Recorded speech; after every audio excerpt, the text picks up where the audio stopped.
Hello everyone, स्वागत है आप सभी का आपके अपने YouTube channel alphabet coaching centre पे। आज हम इस वीडियो में 21 जुलाई 2026 से जो भी करंट अफेयर के क्वेश्चन बने हैं इस वीडियो में हम जानने वाले हैं। तो चलिए शुरू करते हैं अपने क्वेश्चन को। क्वेश्चन पे चलने से पहले आपसे छोटा सा निवेदन है, अगर चैनल पे पहली बार आए हैं आप तो चैनल को सब्सक्राइब जरूर कीजिएगा और अपने दोस्तों के साथ इसे शेयर जरूर कीजिएगा। तो चलिए शुरू करते हैं। देखिए आज पहला आपका क्वेश्चन कह रहा है, हाल ही में फीफा ने काम काज के नियमों को उल्लंघन करने के कारण किस फुटबॉल एसोसिएशन को सस्पेंड किया है। यहाँ पे चार ऑप्शन दिए गए हैं। पहला है श्रीलंका, दूसरा है भूटान, तीसरा है नेपाल और चौथा है बांग्लादेश। तो राइट आंसर हो जाएगा आपका नेपाल। फीफा ने नेपाल के फुटबॉल संगठन ANFA को निलंबित कर दिया है। ऐसा क्यों किया? फीफा का कहना है कि ANFA ने उसके कुछ नियमों का पालन नहीं किया है और ANFA के कामकाज में तीसरे पक्ष जैसे कि सरकार या बाहरी लोगों का हस्तक्षेप हुआ है, जबकि फीफा के नियमों के अनुसार फुटबॉल संघ को स्वतंत्र रूप से काम करना चाहिए। निलंबन का असर क्या होगा इस पे? देखिए, निलंबन से जो नेपाल की राष्ट्रीय फुटबॉल टीम है वो नेपाल के सभी फुटबॉल क्लब अब अगले आदेश तक फीफा और AFC की किसी भी प्रतियोगिता में हिस्सा नहीं ले सकेंगे और ANFA को फीफा और AFC से मिलने वाली आर्थिक सहायता यानी विकास कार्यक्रम और प्रशिक्षण भी नहीं मिलेंगे। अभी ICC ने क्रिकेट कनाडा यानी कनाडा में चलने वाली संस्था को 1 जून 2026 से निलंबित कर दिया है। अब इसमें खेल से संबंधित देख लेते हैं क्या फुटबॉल में कौन कौन से ट्रॉफी दिए जाते हैं। देखिए, फुटबॉल में Rovers cup, Santosh trophy cup, Subroto cup, Durand cup, Ashutosh cup, Merdeka cup, Nehru cup. उसके बाद ये हैं आपके फुटबॉल में जो ट्रॉफी दिए जाते हैं, कब दिए जाते हैं। उसके बाद यहाँ आप देख रहे हैं फीफा का जो पहली बार हुआ था 21 मई 1904 में आयोजन हुआ था।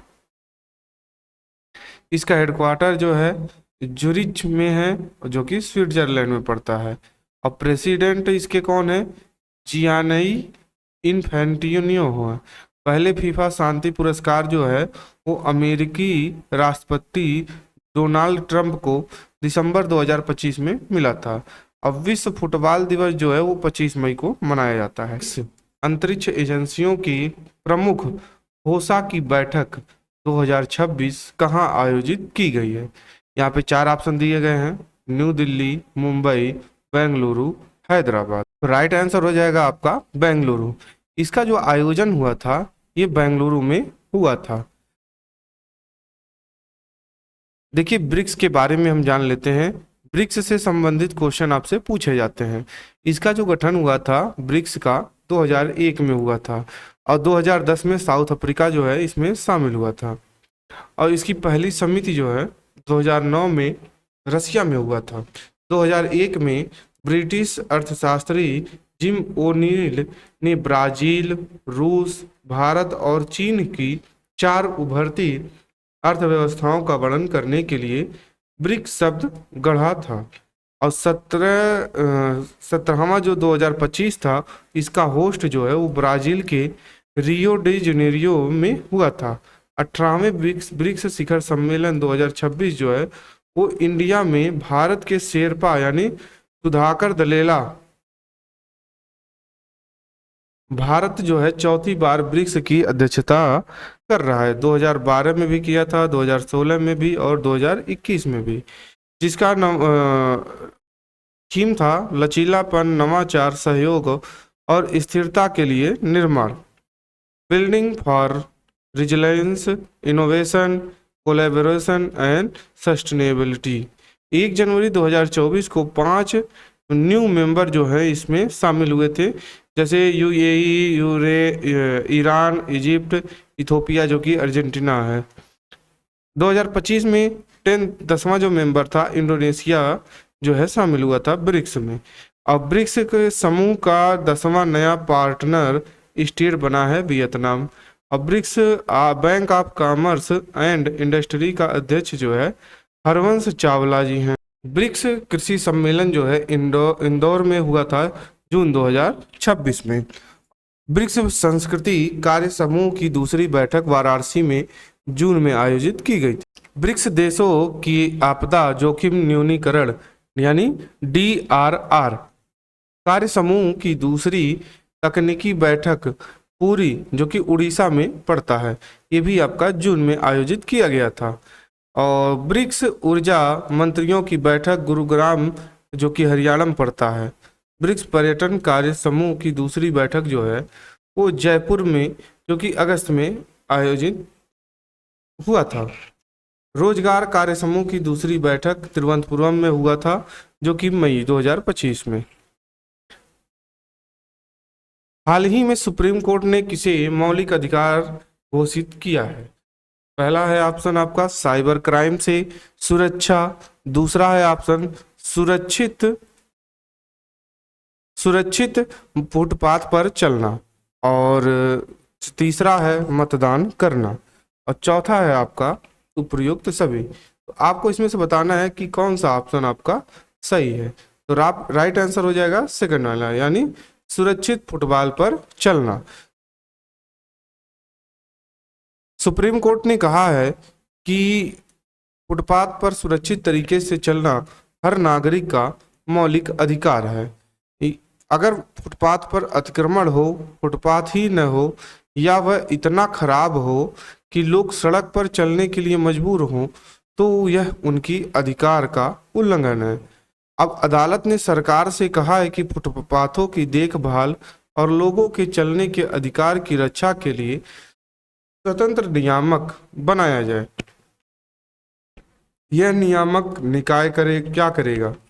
पूरे देश में फुटपाथ की स्थिति पर नजर रखेगा, सुरक्षित और चौड़े फुटपाथ सुनिश्चित करेगा, विशेषज्ञों की मदद से योजनाएं बनाएगा, सरकार या किसी कंपनी के दबाव से स्वतंत्र होकर काम करेगा, लोगों की शिकायत का समाधान करेगा। अदालत ने पैदल यात्रियों को किसी व्यक्ति को फुटपाथ न होने, खराब होने या अतिक्रमण के कारण नुकसान होता है तो वह स्थानीय निकाय, नगर निगम, नगर पालिका आदि से मुआवजा मांग सकता है। यानी किसी व्यक्ति को फुटपाथ न होने और खराब होने या अतिक्रमण के कारण नुकसान होता है किसी भी व्यक्ति को, वो तो वह स्थानीय निकाय यानी जैसे कि नगर निगम हो गया, नगर पालिका, जो भी वहां पे स्थानीय निकाय होंगे उनसे वो मुआवजा। अनुच्छेद 19(1)(d क्या कहता है? कि कोई भी व्यक्ति जो है देश में कहीं भी आने जाने के लिए स्वतंत्र है। और अनुच्छेद 21 क्या कहता है? कि व्यक्ति को जीवन और व्यक्तिगत स्वतंत्रता का अधिकार है। सुप्रीम कोर्ट ने कहा कि सुरक्षित फुटपाथ के बिना व्यक्ति सुरक्षित रूप से चल नहीं सकता। इसके लिए यह अधिकार उन दोनों अनुच्छेदों के अंतर्गत आता है। अब देखिए, सुप्रीम कोर्ट ने निष्क्रिय इच्छा मृत्यु को मौलिक अधिकार माना है। यानी अगर किसी को इच्छा मृत्यु, अगर किसी को अपने मन से किसी को मृत्यु चाहिए तो वो उसका अधिकार है, वो ले सकता है। सुप्रीम कोर्ट ने मासिक धर्म, स्वास्थ्य, स्वच्छता को मौलिक अधिकार घोषित किया। आर्टिकल 124 से 147 ये भाग 5 में आता है। यहाँ पर सुप्रीम कोर्ट से संबंधित जो हैं, अब देखिए सुप्रीम कोर्ट के जो भी आते हैं आर्टिकल, वो आर्टिकल जो है 124 से 147 तक आता है और ये भाग 5 में पड़ता है। और 135 के एक्ट के द्वारा जो है फेडरल कोर्ट की स्थापना होती है। इसके बाद 28 जनवरी 1950 को सुप्रीम कोर्ट ने अपना कार्य शुरू किया। स्थापना के समय जो है जो चीफ जस्टिस थे और एक चीफ जस्टिस और 7 जज थे। जो पहले चीफ जस्टिस थे वो हीरा लाल जे कानिया थे और पहली महिला जो जज थी फातिमा बीबी थी, जिनका ईंधन जो है इनका निधन हो गया है, और पद्म भूषण जो है इनको 2024 में मिला है। लॉन्गेस्ट जो है सीजीआई जो है वाई वी चंद्रचूड़ हैं 16वें नंबर के, 7 साल 4 महीने इन्होंने कार्यकाल सेवा दिया है। शॉर्टेस्ट सीजीआई यानी सबसे कम दिनों के, जो कि कमल नारायण सिंह जी हैं, ये 22वें नंबर के हैं, जो कि 17 दिन के ये चीफ जस्टिस बने थे। रिटायरमेंट की जो एज होती है वो 65 वर्ष होती है। और 53वें सीजीआई जो है सूर्यकांत हैं। और सुप्रीम कोर्ट का आदर्श वाक्य क्या है? यतो धर्म है ततो जय है, यानी जहाँ धर्म है वहाँ जय है। Why the constitution matter, T Y Chandrachud, ये 50वें सीजीआई थे। नोबेल पुरस्कार विजेता लेखक काजुओ का नया उपन्यास किस नाम से प्रकाशित होगा? तो यहाँ पे आपका पहला ऑप्शन है क्लैरा एंड द सन, दूसरा ऑप्शन है the remain of the day, तीसरा ऑप्शन है miss Lambert steps abroad danger, चौथा ऑप्शन है व्हेन वी वेयर ऑर्फन। तो राइट आंसर होगा आपका सी वाला। कीजो सिजुगो का नया उपन्यास miss Lambert stems abroad danger 9 मार्च 2027 को प्रकाशित हुआ है, और यह उनके 2021वें उपन्यास कलेरा एंड द सन के बाद 6 साल में आने वाला पहला नया उपन्यास है। काजुओ इशिगुरो का जन्म जो हुआ 1954 में नागासाकी, जो कि जापान में हुआ है था। वे 5 वर्ष की उम्र में ब्रिटेन चले गए थे, और काजुओ इशिगुरो को 2017 में साहित्य का नोबेल पुरस्कार से सम्मानित किया गया था। The remains of the day, इसके लिए उन्हें 1989 का बुकर पुरस्कार भी मिल चुका है। अब देखिए कुछ पुरस्कार के बारे में जान लेते हैं, जो कि 2026 के लिए बहुत ही महत्वपूर्ण है, और ये 2026 में ये पुरस्कार मिले हैं। तो ये आपके इम्पोर्टेंट पॉइंट हो गए हैं, इसे आप अपने कॉपी में नोट कर लीजिएगा। तो चलिए शुरू करते हैं। यहाँ पे देखिए हिस्टोरी दैट इग्नोर्ड, ये प्रेम प्रकाश के द्वारा लिखी गई है, जो कि लॉन्च हुआ है गोवा के सीएम प्रमोद सावंत ने इसको लॉन्च किया है। Atal Bihari Vajpayee the eternal statesman, ये विजय गोयल के द्वारा लिखी गई है। The sage who reimagined Hinduism, the life lesson and legacy of Shri Narayana Guru, doctor Shashi Tharoor के द्वारा लिखी गई है। Mahatma a great communicator, Dhiraj Kakadia के द्वारा ये लिखी गई है। Four star of destiny, Manoj Mukund Naravane के द्वारा। रिक्लाइमिंग इनक्रेडिबल, नवीन कुंदू के द्वारा। The unprecedented success story of the first indigenous supersonic multi target surface of to air missile system, Akash, ये जी चंद्रमौली के द्वारा लिखा गया है। Karuna the power of compassion, Kailash Satyarthi, ये ऑटोबायोग्राफी है डायलेसिया के लिए। Tribe of time, Sudha Murty के द्वारा। सब पर राम तपस्वी राजा, ये जो है आशुतोष अग्निहोत्री के द्वारा। We the people of India, decoding a nation's symbol, a road well travelled, R K Bhagwan. 53वें वर्ल्ड बुक फेयर 2026, जो कि जनवरी में आयोजित हुआ है, भारत के मंडपम में आयोजित किया गया है, जो कि नई दिल्ली में पड़ता है। गेस्ट ऑफ ऑनर जो रहे हैं, जो कंट्री थी वो कतर की थी। फोकस जो था वो कंट्री स्पेन के लिए था। हाल ही में विश्व फार्माकोपिया की 16वीं अंतर्राष्ट्रीय बैठक 2026 का आयोजन कहाँ हुआ है? तो ये आपके 4 ऑप्शन है। जिनेवा, जो कि स्विट्जरलैंड में है, और दूसरा ऑप्शन है नई दिल्ली जो कि भारत में है। तीसरा ऑप्शन है ब्रासीलिया जो कि ब्राजील में है। टोक्यो जो कि जापान। यहाँ पे जो भी नाम दिए गए हैं वो बड़े राज्य या बड़े स्थानों के जो फेमस है वहाँ के नाम दिए गए हैं। तो राइट आंसर हो जाएगा ब्रासीलिया जो कि ब्राजील का है। अब देखिए ये विश्व फार्माकोपिया की 16वीं जो अंतर्राष्ट्रीय बैठक है ये 15 से 17 जून 2026 को ये आयोजन हुआ था। ये कहाँ हुआ था? ब्रासीलिया के ब्राजील में। यह दवाओं की गुणवत्ता, शुद्धता, सुरक्षा और परीक्षण के नियमों को आधिकारिक पुस्तक होती है। इससे यह तय होता है कि दवा सही गुणवत्ता की है या नहीं। भारत की ओर कौन गया था? देखिए भारत का जो प्रतिनिधित्व हुआ था वो भारतीय फार्माकोपिया आयोग यानी आईपीसी ने किया। प्रतिनिधि मंडल का नेतृत्व डॉक्टर वी कलय सेवलवन ने किया। भारत के लिए ये जो भारत की दवा गुणवत्ता मानकों को अंतर्राष्ट्रीय स्तर के बराबर माना गया।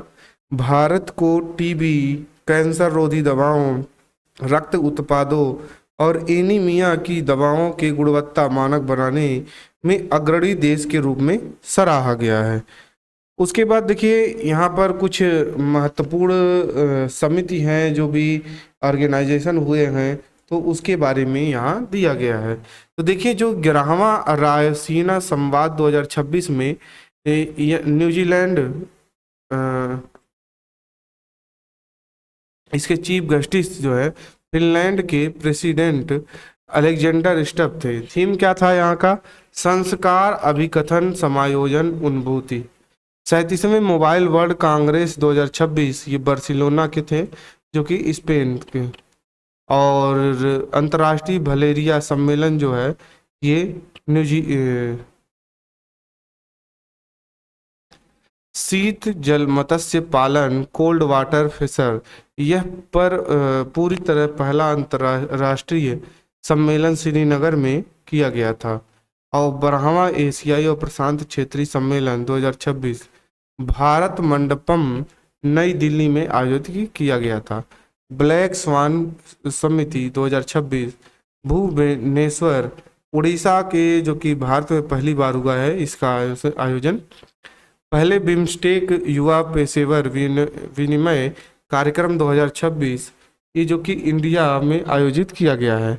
महाराष्ट्र, मुंबई पुणे यानी जो कि भारत और महाराष्ट्र में जो मुंबई है और पुणे ये हुआ है। और 13वें वर्ल्ड गवर्नमेंट समिट जो है 2026 दुबई में जो कि यूएई में पड़ता है। भारत 2026 में होने वाले ग्लोबल बिग कैट्स समिट की मेजबानी किस शहर में करेगा? विश्व जल दिवस सम्मेलन 2026 नई दिल्ली। थीम जल के लिए उद्योग, वाटर फॉर इंडस्ट्री।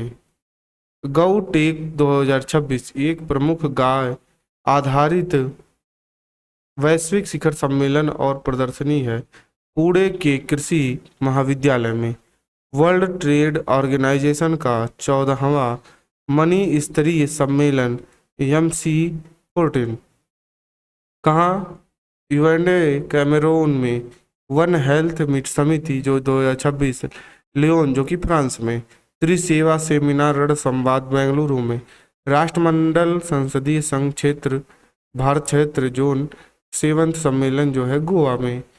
9वां हिंद महासागर सम्मेलन पोर्ट लुइस मॉरिशस में जिसका थीम था हिंद महासागर शासन के लिए सामूहिक नेतृत्व।